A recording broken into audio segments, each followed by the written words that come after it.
সকালবেলা গাছের থেকে কাঁঠালটা পাড়া হয়েছে, তো একটু নরম হয়ে আসছে। তো এখন কোলে দেখি দেখি অবস্থা। এখন কি দাও সারা কাটবো? কি হাত দিয়ে ভাঙবো? পাকনা না এটা?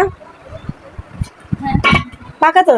হ্যাঁ জি, দেখো। লেটকা আমি নাকি? কাঁঠাল মাঠাল তো পারি না, লেটকা কাঁঠাল হলে? কাঁঠাল কখনো আমি খুলি না, আমার মা খুলতো না, তো আমার মেজা তো বড় ছিল। আজকে আমি কেন খুলি না, যে হাতের মধ্যে পড়ে যায় একটা কসকস আঠা আঠা লাগে, এই জন্য। তুমি কি করো? লেটকা কাঁঠাল হলে আমি খাবো না।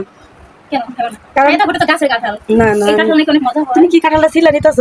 কিভাবে খোলা আমি জানি না, সত্যি কথা। আমি সবসময় আমার একদম গাছ পাক না, তার জন্য চিন্তাছ এভাবে তো নেই। দেখি তো তোমারে কখন থেকে বলতেছি আমি কাঁঠাল আমার কাছে ভালো লাগে না, কিন্তু যদি চাউলা হয় একটু খাই, তবে কাঁঠাল আমি ছিলতে পারি। এই যে যে দেখো, কাঁঠাল যেমন ছোট, কোষগুলো এমন ছোট। কোষ কেমন চালু হয়েছে?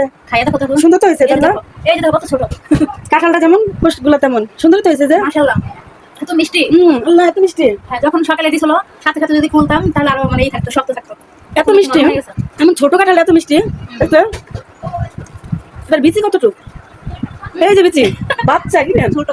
এগুলো তো ভর্তা খাওয়া যাবে না, কোনো শুটকি তরকারি খাওয়া যাবে। এই কাঁঠালের বিচি ফালাই দিতে হবে। কাছ থেকে দেখাও কাঁঠালগুলো।